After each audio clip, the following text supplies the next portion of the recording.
Welcome students. बेटा last time हम लोगों ने जो पढ़ रहे थे, हम लोग जो टॉपिक पढ़ रहे थे उसमें कैपेसिटर पढ़ रहे थे।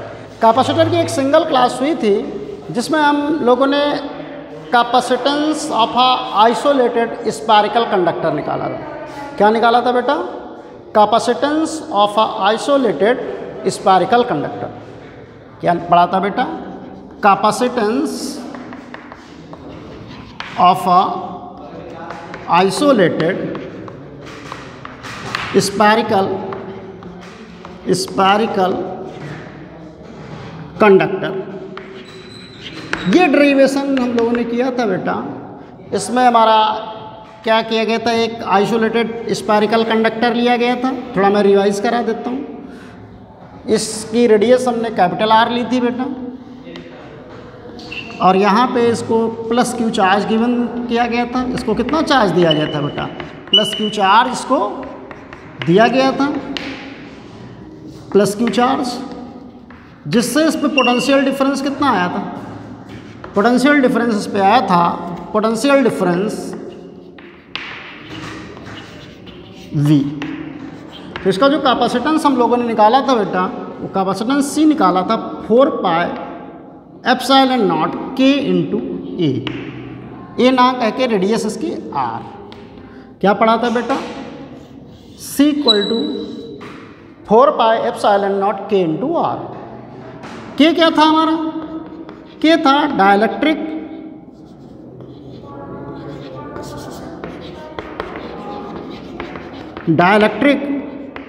कांस्टेंट। क्या था बेटा?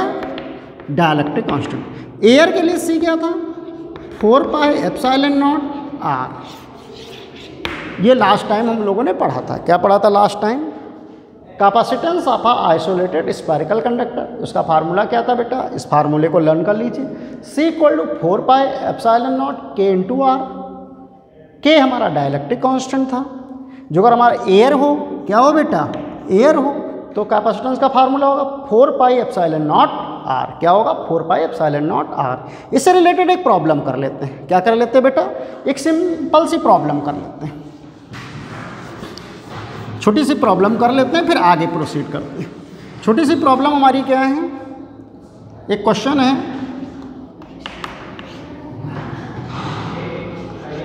a spherical conductor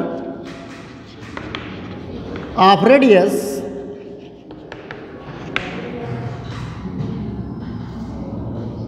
10 metre. कितना बेटा? a spherical conductor of radius 10 metre. Find out its capacitance. क्या निकालना बेटा? Find out its capacitance. Question है, a spherical conductor of radius 10 metre, find out its capacitance. तो कैपेसिटेंस जो अगर कोई डाइलेक्ट्रिक कांस्टेंट होता तो 4 pi epsilon not K into R लगाते। वहाँ पे डाइलेक्ट्रिक कांस्टेंट नहीं दिया है तो हम क्या लगाएंगे? 4 पाई एप्सिलॉन नॉट R। तो C क्या लगेगा बेटा? C लगेगा 4 pi epsilon not into R। Radius आपको कितनी गिवन है? रेडियस आपको 10 मीटर गिवन है। रेडियस कितनी गिवन है बेटा? रेडियस आपको गिवन है, R आपकी है 10 मीटर। R कितना गिवन है बेटा? R आपको गिवन है 10 मीटर। अब आप देखें, आपको पता है 1/4 पाई एप्सिलॉन नॉट की वैल्यू कितनी होती है? 9 इंटू 10 पावर 9।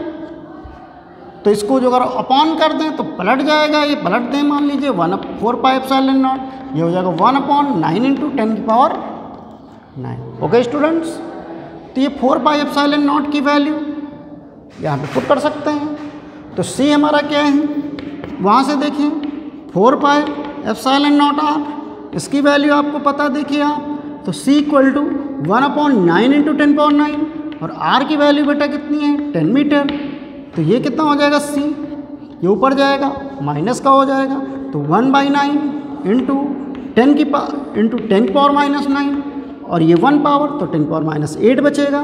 1/9 इंटू 10 की पावर माइनस 8 फैरड।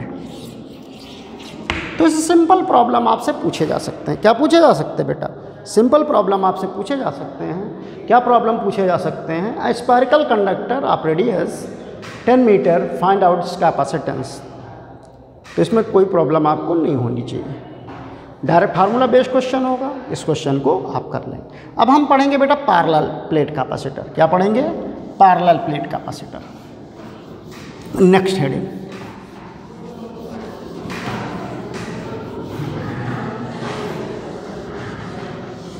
अब हम पढ़ेंगे बेटा पैरेलल प्लेट कैपेसिटर।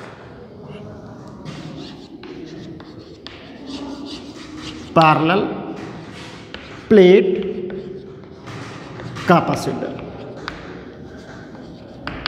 अब पैरेलल प्लेट कैपेसिटर, इसके नाम से ही पता चल रहा है कि ये पैरेलल प्लेट कैपेसिटर हैं। तो इनकी जो प्लेट्स हैं वो क्या होनी चाहिए? पैरेलल होनी चाहिए। क्या हेडिंग है बेटा? Parallel plate capacitor. इसके नाम से ही पता चल रहा है कि ये पैरेलल प्लेट कैपेसिटर है जिसमें प्लेट्स क्या हैं? पैरेलल प्लेट्स होनी चाहिए। तो पहले हम लोग इसके बारे में देख लेते हैं कि पैरेलल प्लेट कैपेसिटर होता क्या है। देखिए बेटा, पैरेलल प्लेट कैपेसिटर में मेटल की दो प्लेट्स होती हैं। एक प्लेट ये होती है, इसको प्लेट P1 कहते हैं मान लो, और अनदर प्लेट आपकी क्या होती है? सेकंड प्लेट होती है जिसको हम प्लेट P2 कह सकते हैं। तो बेटा पैरेलल प्लेट कैपेसिटर में मेटल्स की दो प्लेट्स होती हैं। कितनी प्लेट्स होती हैं बेटा? दो प्लेट होती हैं, प्लेट P1 और प्लेट P2। किससे बनी होनी चाहिए? मेटल्स की बनी होती हैं, जो स्मॉल डिस्टेंस पे अरेंज होंगी। क्या होंगी बेटा? स्मॉल डिस्टेंस पे क्या होनी चाहिए? अरेंज होनी चाहिए। इनके बीच का सेपरेशन बहुत ही स्मॉल होना चाहिए। इनके बीच का जो मीडियम है वो एयर हो सकता है। क्या हो सकता है बेटा? एयर हो सकता है, या कोई अनदर डाइलेक्ट्रिक मीडियम हो सकता है, और डाइलेक्ट्रिक मीडियम ऐसे लिख सकते हैं। चलो यहीं लिख देते हैं डाइलेक्ट्रिक मीडियम। फिर से सुन लो, पैरेलल प्लेट कैपेसिटर में बेटा मेटल्स की दो प्लेट्स होती हैं जो स्मॉल डिस्टेंस पे अरेंज होती हैं। इन दोनों प्लेटों के बीच में एयर या कोई अनदर डाइलेक्ट्रिक मीडियम प्लेस्ड होता है। प्लेट P1 जो है इसको हम वोल्टेज सप्लाई से कनेक्ट करते हैं। किससे कनेक्ट करते हैं बेटा? किसी भी वोल्टेज सप्लाई से, एनर्जी सोर्स से कनेक्ट करते हैं। प्लेट P1 को वोल्टेज सप्लाई से कनेक्ट करते हैं। किससे कनेक्ट करते हैं बेटा? वोल्टेज सप्लाई से कनेक्ट करते हैं।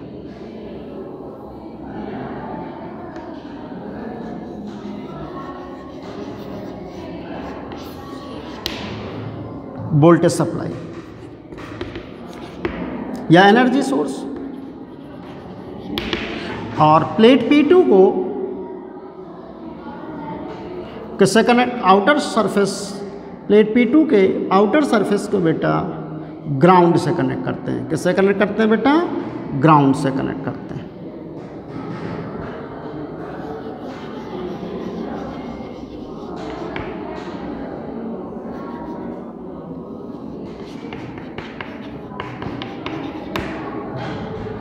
इसी कॉम्बिनेशन को हम पैरेलल प्लेट कैपेसिटर जानते हैं। तो पैरेलल प्लेट कैपेसिटर क्या होता है बेटा? पैरेलल प्लेट कैपेसिटर में मेटल्स की दो प्लेट होती है, P1 और P2। ये किससे बनी होती हैं बेटा? P1 and P2 are metal plates. Metal plates किसकी प्लेट्स होती हैं बेटा? मेटल की प्लेट्स होती हैं। स्मॉल डिस्टेंस डी पे अरेंज होती हैं। इनके बीच में एयर या कोई अनदर डाइलेक्ट्रिक मीडियम होता है। प्लेट P1 के आउटर सरफेस को एक वोल्टेज सप्लाई से कनेक्ट करते हैं, और प्लेट P2 के आउटर सरफेस को हम किससे कनेक्ट करते हैं? ग्राउंड से कनेक्ट करते हैं। इसी कॉम्बिनेशन को पैरेलल प्लेट कैपेसिटर कहा जाता है। अगर आपसे पूछा जाए कि पैरेलल प्लेट कैपेसिटर क्या है तो क्या बताएंगे? In parallel plate capacitor there are two metal plates P1 and P2 placed at a very small distance d and a medium air or dielectric medium placed between the plates outer surface of a plate P1 is connected to the voltage supply and outer surface of the plate P2 is connected to the ground via wire. ये है बेटा parallel plate capacitor. अब होगा क्या, यहाँ पे देखें, इसका स्क्रीनशॉट ले लीजिए आप। क्या ले लीजिए, पैरेलल प्लेट कैपेसिटर का वोल्टेज सप्लाई, इसका स्क्रीनशॉट ले लीजिए। तो बेटा जब इसको वोल्टेज सप्लाई से कनेक्ट करोगे तो यहाँ इसके इनसाइड सरफेस पे पॉजिटिव चार्ज क्रिएट हो जाता है। क्या क्रिएट हो जाता है, पॉजिटिव चार्ज क्रिएट हो जाता है। तो इनसाइड सरफेस पे क्या क्रिएट हो जाएगा, पॉजिटिव चार्ज। प्लेट P1 के इनसाइड सरफेस पे कैसा चार्ज क्रिएट हो गया बेटा, पॉजिटिव चार्ज। और प्लेट P2 जो हमारी है क्या है, प्लेट P2, इस प्लेट 2 के इनसाइड सरफेस पे मान लीजिए यहाँ प्लस क्यू चार्ज क्रिएट होता है, तो इक्वल अमाउंट में निगेटिव चार्ज, कैसा चार्ज बेटा, इक्वल अमाउंट में निगेटिव चार्ज P2 प्लेट के इनसाइड सरफेस पे प्रोड्यूस होगा। इस वोल्टेज सप्लाई के कारण P1 प्लेट के कैसा चार्ज क्रिएट हुआ, पॉजिटिव चार्ज क्रिएट होता है। इक्वल अमाउंट में negative charge minus Q charge P2 plate के इनसाइड सरफेस पे प्रोड्यूस होता है, माइनस क्यू चार्ज दिखाई दे रहा है बेटा। अब ये माइनस क्यू चार्ज प्रोड्यूस होता है ड्यू टू, ये जो माइनस क्यू चार्ज यहाँ पे इंड्यूस किया है, induced charge on P2 plate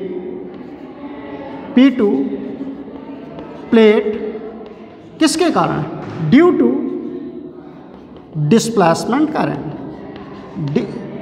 कौन सी करंट बेटा, displacement current, due to displacement current. कौन सी करंट से होता है बेटा, डिस्प्लेसमेंट। अब ये डिस्प्लेसमेंट करंट क्या होती है, हम इसी चैप्टर में आगे चल के पढ़ाएंगे। अभी बस इतना आप समझ लीजिए कि P1 प्लेट पे पॉजिटिव चार्ज आता है, तो P2 प्लेट पे इक्वल अमाउंट में निगेटिव चार्ज इंड्यूस होता है। और कौन से प्रोसेस के थ्रू होता है, तो वो प्रोसेस होता है बेटा डिस्प्लेसमेंट करंट। कौन सा प्रोसेस होता है, डिस्प्लेसमेंट करंट। तो फिर से हम पढ़ लेते हैं पैरेलल प्लेट कैपेसिटर। तो पैरेलल प्लेट कैपेसिटर में मेटल की दो प्लेट्स होती हैं, P1 और P2। पैरेलल प्लेट कैपेसिटर में क्या होती है बेटा, मेटल की दो प्लेट होती हैं, एक P1 प्लेट एक P2 प्लेट, जो स्मॉल डिस्टेंस D पे अरेंज होती हैं। इन दोनों प्लेटों के बीच का जो मीडियम है वो एयर या कोई अनदर डाइलेक्ट्रिक मीडियम दिया जाता है। प्लेट P1 को वोल्टेज सोर्स से कनेक्ट करते हैं और प्लेट P2 के आउटर सरफेस को ग्राउंड से कनेक्ट करते हैं, जैसा कि आपको डायग्राम में दिख रहा है। क्योंकि ये वोल्टेज सप्लाई से कनेक्ट है तो इसके इनसाइड सरफेस पे कैसा चार्ज क्रिएट हुआ है बेटा, पॉजिटिव चार्ज आया है।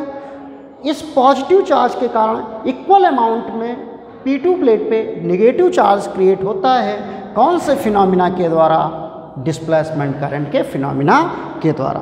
तो जो अगर आपसे कोई पैरेलल प्लेट कैपेसिटर कहेगा तो पैरेलल प्लेट कैपेसिटर में आप कहेंगे मेटल की दो प्लेट्स होती हैं, स्मॉल डिस्टेंस पे अरेंज होती हैं और उनके बीच में कोई डाइलेक्ट्रिक आर हमारा एयर मीडियम होता है। प्लेट P1 को पॉजिटिव एक वोल्टेज सप्लाई से कनेक्ट करते हैं, प्लेट P2 के आउटर सरफेस को ग्राउंड से कनेक्ट करते हैं। अब चलिए इसकी आगे हेडिंग देखते हैं, इसका स्क्रीनशॉट ले लीजिए आप।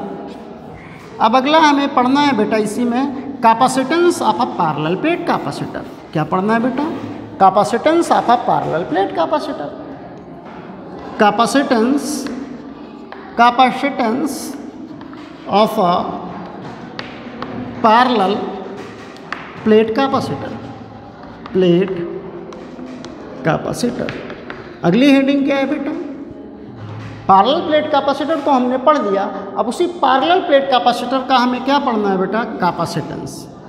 क्या पढ़ना है बेटा, capacitance of a parallel plate capacitor. तो पैरेलल प्लेट कैपेसिटर में हमने अभी तक क्या जाना है, कि पैरेलल प्लेट कैपेसिटर में मेटल की दो प्लेट्स होती हैं। एक प्लेट हमारी होती है P1, अनदर प्लेट होती है हमारी P2। अब ये प्लेट P1 जो है और ये प्लेट P2 है, इसके इनसाइड में कैसा चार्ज होता है? पॉजिटिव चार्ज होता है। कैसा चार्ज होता है बेटा? Positive charge. इक्वल अमाउंट पे यहाँ पे कौन सा चार्ज क्रिएट होता है?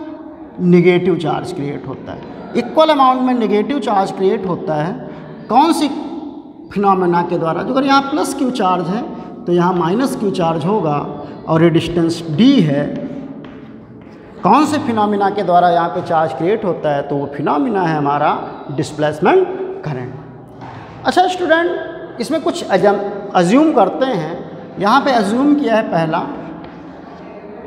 Plate area. प्लेट एरिया कितना लिया है? ऐसे कहोगे let us consider the plate area of the plates. Plate area हमने लिया है कैपिटल ए। क्या लिया है बेटा? Capital A. दूसरा हमने लिया है distance between the plate. Distance between the plates, between the plates small D. Distance between the plates कितनी लिए है? Small D. अच्छा, जो अगर हम इसके बीच में इलेक्ट्रिक फील्ड की बात करें तो डायरेक्शन ऑफ इलेक्ट्रिक फील्ड किधर होगी? तो direction of electric field positive charge to negative charge होगी। तो डायरेक्शन ऑफ इलेक्ट्रिक फील्ड किधर हो जाएगी बेटा? अगर हम कहें तो डायरेक्शन ऑफ इलेक्ट्रिक फील्ड किधर होगी? क्या होगी? कि that is the direction of electric field. ये है हमारी डायरेक्शन ऑफ इलेक्ट्रिक फील्ड। देखिए इलेक्ट्रिक फील्ड ऐसे भी होगी, इसको बेटा फ्रिंजिंग फील्ड कहते हैं। वैसे तो हमारी डायरेक्शन ऑफ इलेक्ट्रिक फील्ड क्या होगी? Positive plate to negative plate होगी, that is the direction of. ये जो थोड़ा कर्व लाइन दिखाई दे रही है इसको कहेंगे फ्रिंजिंग फील्ड। फ्रिंजिंग क्या कहेंगे बेटा?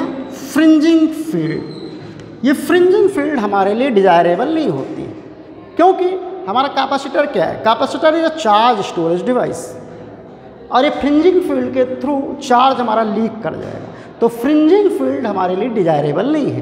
तो फ्रिंजिंग फील्ड को अवॉइड करना होता है। क्या करना होता है बेटा? फ्रिंजिंग फील्ड को, फ्रिंजिंग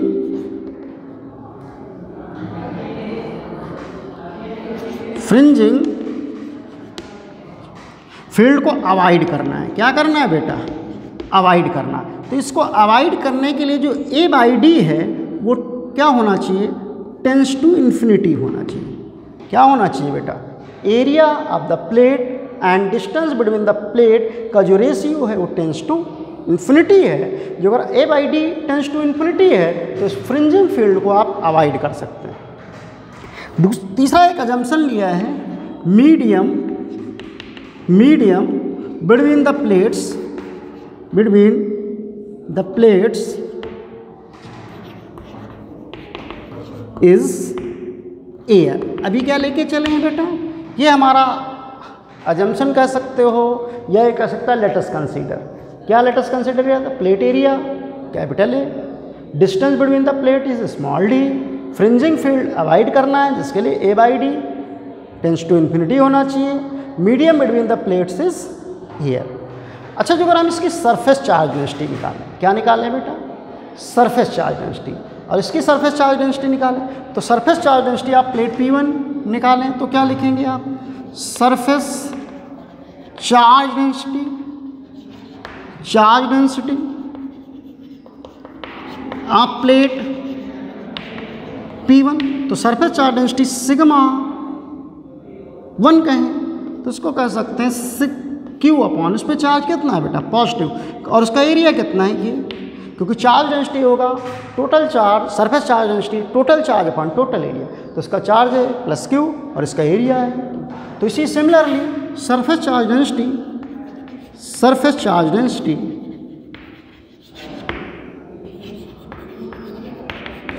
आप P2 प्लेट कितनी हो जाएगी? प्लेट सिग्मा 2 कहें तो माइनस क्यू बाई ए, क्योंकि चार्ज तो सिमिलर अमाउंट में है, इस पे पॉजिटिव चार्ज है, इस पे नेगेटिव चार्ज। इतना आप स्क्रीनशॉट ले लीजिए पैरेलल प्लेट कैपेसिटर में जो हमने एज्यूम किया है, plate area capital A, distance D, fringing field को अवॉइड करना है, A by D tends to infinity होनी चाहिए, medium between the plates is air है, सरफेस चार्ज डेंसिटी हमारा sigma 1 Q by 1 plate P1 का हो गया, सरफेस चार्ज डेंसिटी आप प्लेट P2 कितना हो गया माइनस क्यू बाई, इतना स्क्रीनशॉट ले लीजिए, फिर डेरिवेशन करते। स्क्रीनशॉट ले लिया आपने, चलिए देखिए स्टूडेंट्स, अब नेक्स्ट हमारा है कि हम सबसे पहले इलेक्ट्रिक फील्ड निकालेंगे इसके बीच में कहीं पे, मान लीजिए इस P पॉइंट पे इलेक्ट्रिक फील्ड निकालेंगे। जब P पॉइंट पे इलेक्ट्रिक फील्ड निकालेंगे तो P1 प्लेट भी यहाँ इलेक्ट्रिक फील्ड बनाएगी, उसको हम मान लेते हैं EP1। इसको थोड़ा रफ कर देते हैं जिससे आपको क्लियरिटी आए, है तो उधर ही लेकिन हम रफ कर दिए कि आपको समझ आए। P पॉइंट पे हम इलेक्ट्रिक फील्ड, तो पॉजिटिव प्लेट इलेक्ट्रिक फील्ड इधर बनाएगी, पॉजिटिव प्लेट से बाहर की ओर हम लिखेंगे EP1। निगेटिव प्लेट के कारण इलेक्ट्रिक फील्ड होगा प्लेट की तरफ, तो ये हो जाएगा हमारा EP2। क्या होगा बेटा, पॉजिटिव प्लेट के कारण इलेक्ट्रिक फील्ड प्लेट से दूर होता है, निगेटिव प्लेट के कारण इलेक्ट्रिक फील्ड प्लेट की तरफ होता है, मीन चार्ज की तरफ कह सकते हैं। पॉजिटिव प्लेट के कारण इलेक्ट्रिक फील्ड चार्ज से दूर होगा, निगेटिव प्लेट के कारण इलेक्ट्रिक फील्ड चार्ज की तरफ होगा। तो हम लिखेंगे electric field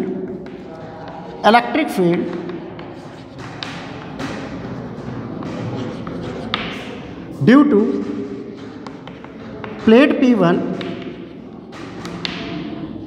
at point P। तो क्या होगा बेटा, इसको हमने दिया नाम EP1।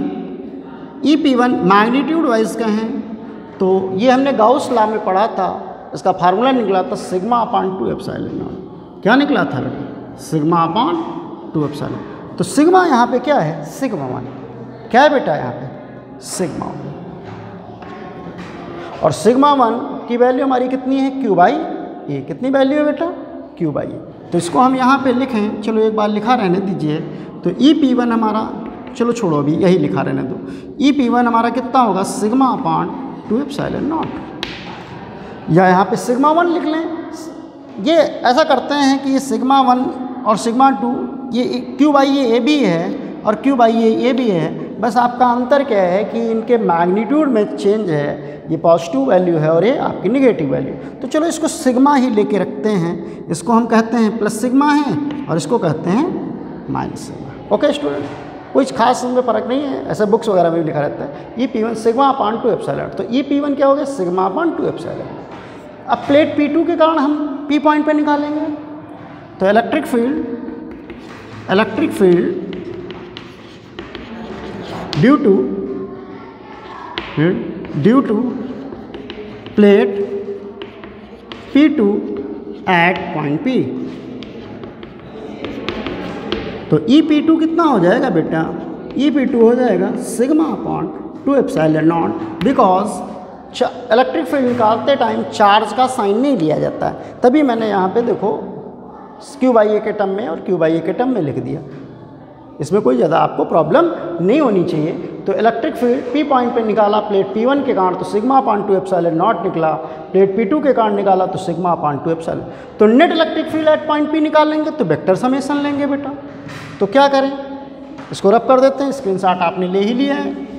तो net electric field at point P, net electric field at point P, तो क्या लिखेंगे बेटा, EP, तो वेक्टर समेशन होगा EP1 और EP2 का। जो अगर हम मैग्नीट्यूड की बात करें सिर्फ, तो हमारा डायरेक्टली ऐड हो जाएगा sigma upon 2 epsilon not plus sigma upon 2 epsilon not. चलो इसको मैग्नीट्यूड को ऐसे ही लिख के रख लेते हैं EP, तो क्या हो जाएगा सिग्मा अपॉन एप्सिलॉन नॉट। इसको लर्न कर लीजिएगा। Electric field between the parallel plate capacitor, इसको एज अ फार्मूला भी यूज करेंगे हम लोग।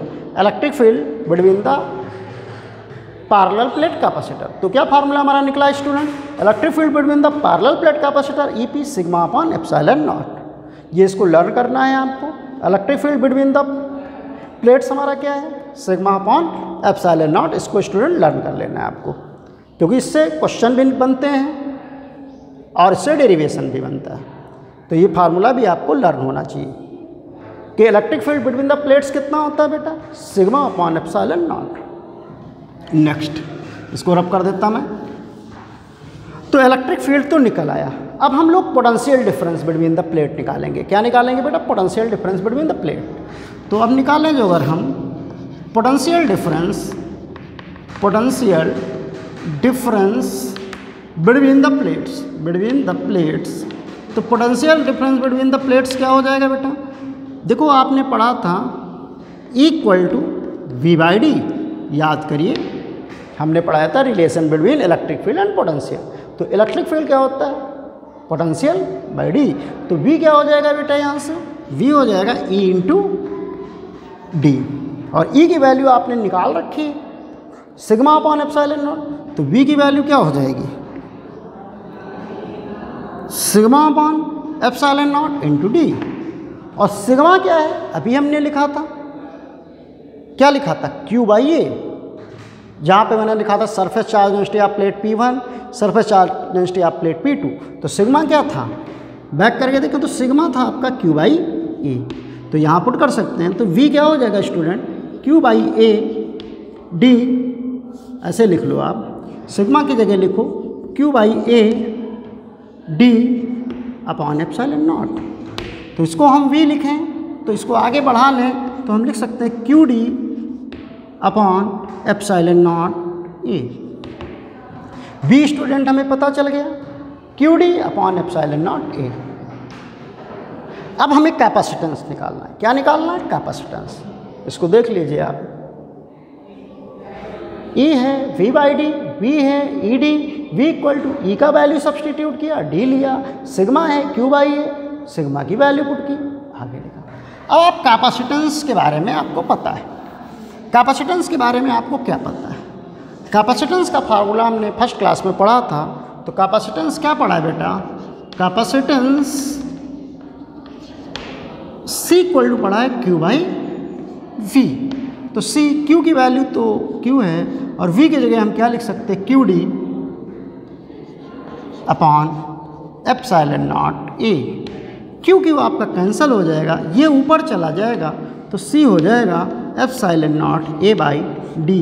That is the formula of parallel plate capacitor. ये किसका फार्मूला है स्टूडेंट, ये फार्मूला है पैरेलल प्लेट कैपेसिटर का। तो जो अगर आपसे पूछा जाए capacitance of a parallel plate capacitor, तो क्या फार्मूला आप लर्न करेंगे, capacitance of a parallel plate capacitor का जो फार्मूला निकल के आता है C equal to epsilon not A by d. लेकिन कब, जब इसके बीच में मीडियम क्या होना चाहिए, मीडियम जब आपका क्या है बेटा, मीडियम आपका एयर है, एयर मीडियम। अब कोई अनदर मीडियम रखेंगे तो किस तरह चेंज आएगा, इसका क्लास हम नेक्स्ट क्लास में पढ़ाएंगे, इसके बारे में हम नेक्स्ट क्लास में करेंगे।